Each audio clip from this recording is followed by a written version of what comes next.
Hello, welcome to this explainer, designed specifically for you high-attaining AQA A-level psychology students. Today, we're focusing squarely on a really foundational spec point, and that's Jean Piaget's theory of cognitive development.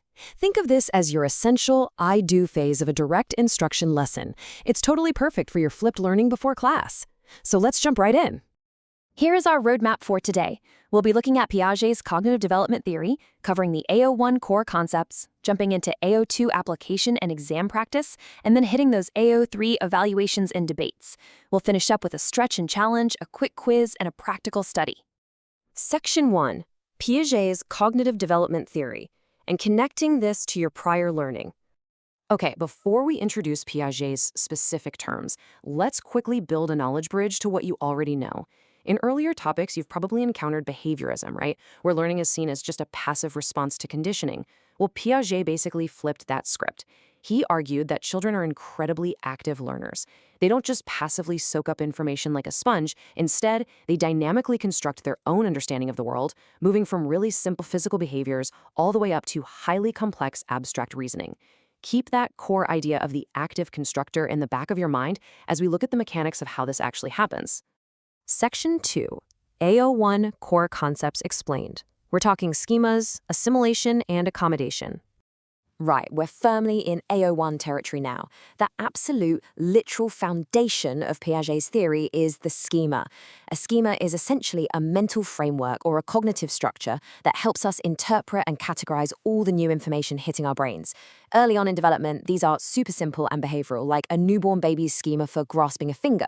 But as children grow, these schemas evolve. They become incredibly abstract. Think of them as really dynamic units of knowledge that are constantly expanding and shifting as we experience the world.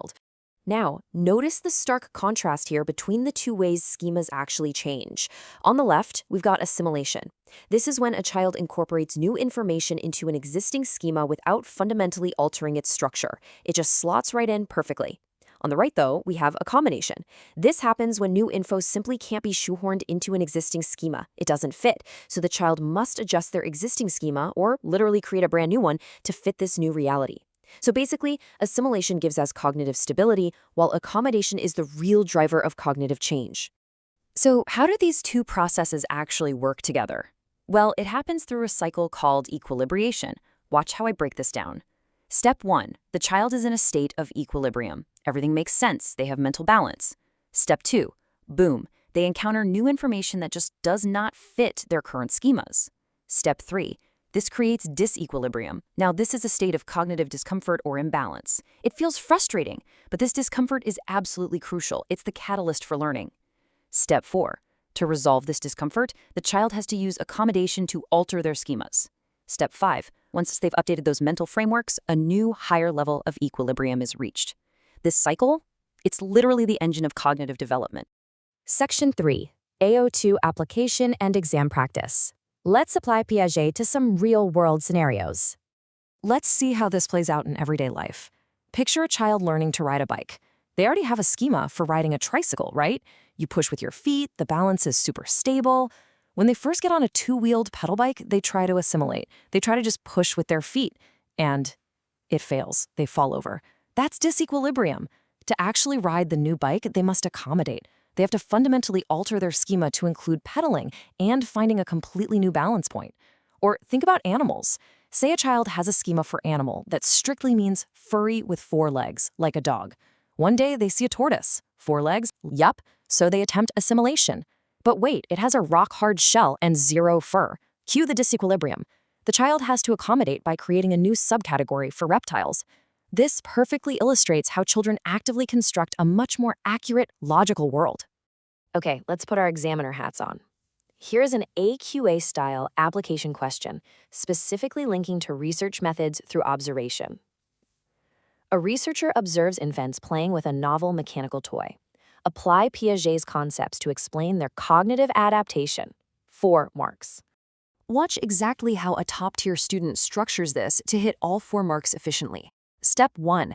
You need to identify that the infant uses an existing behavioral schema, say grasping or shaking, on the new toy. Step 2. Explain that this is a clear attempt at assimilation. They're applying known actions to a new object.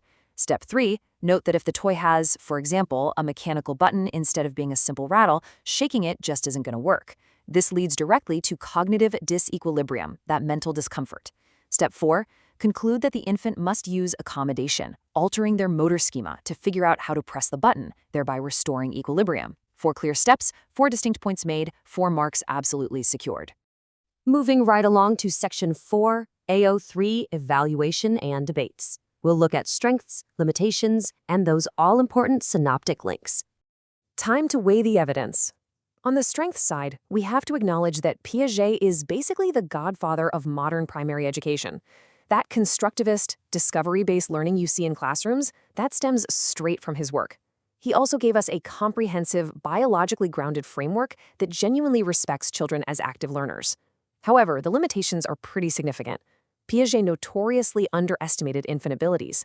Later researchers, specifically René Bailléon, using those highly sensitive violation of expectation tasks, proved that infants actually understand object properties way earlier than Piaget claimed. His motor-based tasks were just too physically demanding for babies. Furthermore, Piaget's original methodology was, quite frankly, highly flawed. He relied heavily on unstructured observations of a tiny sample, which famously included his own 3 children. That raises some massive red flags regarding researcher bias. Now remember, Piaget's ideas don't just exist in a vacuum. Synoptically, you can link this straight to the cognitive approach in memory. Think back to Bartlett's War of the Ghosts study and how we assimilate memories to fit our own cultural schemas. You can even link this to psychopathology. You could argue a phobia is essentially a fear-based schema that has been accommodated after a traumatic event, and then assimilation just keeps misinterpreting harmless triggers as dangerous. For issues and debates, Piaget sits very firmly on the side of universal biological maturation, but critics, like Vygotsky, argue that this completely ignores cultural variation. Vygotsky asserted that cognitive development is actually driven by social scaffolding and language, not just solitary equilibration. Okay, hold up. Before we move on, I want to address a super common exam misconception. Accommodation does not just mean learning more facts. If I learn the name of a completely new breed of dog, that's just assimilation. Accommodation requires structurally, fundamentally altering an existing schema or building a brand new one from scratch because the old one completely failed. It is all about structural reorganization, not just addition.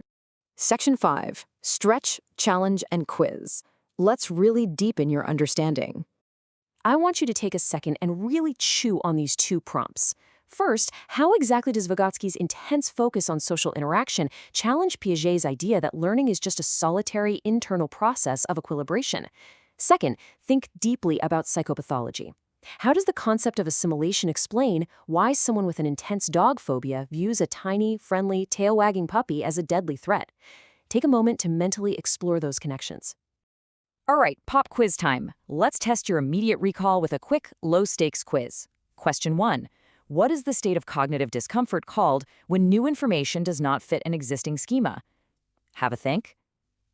The answer is disequilibrium. Question 2. Which specific process involves altering an existing schema to incorporate new, conflicting information? Take a few seconds. That would be accommodation. And finally, question 3, an AO3 focus for you. Name one researcher whose methodology suggests Piaget underestimated the cognitive abilities of very young infants.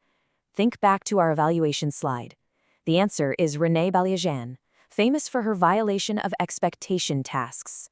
Section 6, Practical Study and Summary. Time to wrap things up.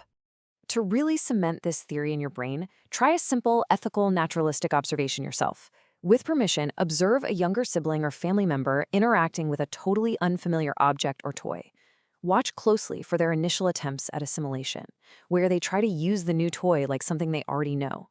See if you can spot the exact literal moment of disequilibrium when it doesn't work, right before they accommodate their behavior.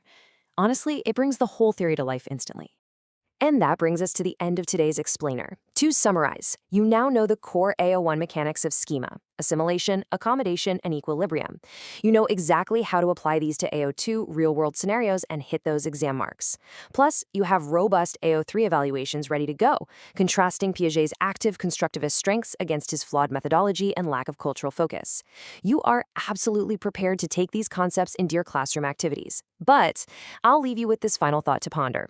If every new experience forces us to fundamentally rebuild our understanding of reality just to find equilibrium, what long-held, comfortable schema in your own mind will you be forced to accommodate next? See you next time.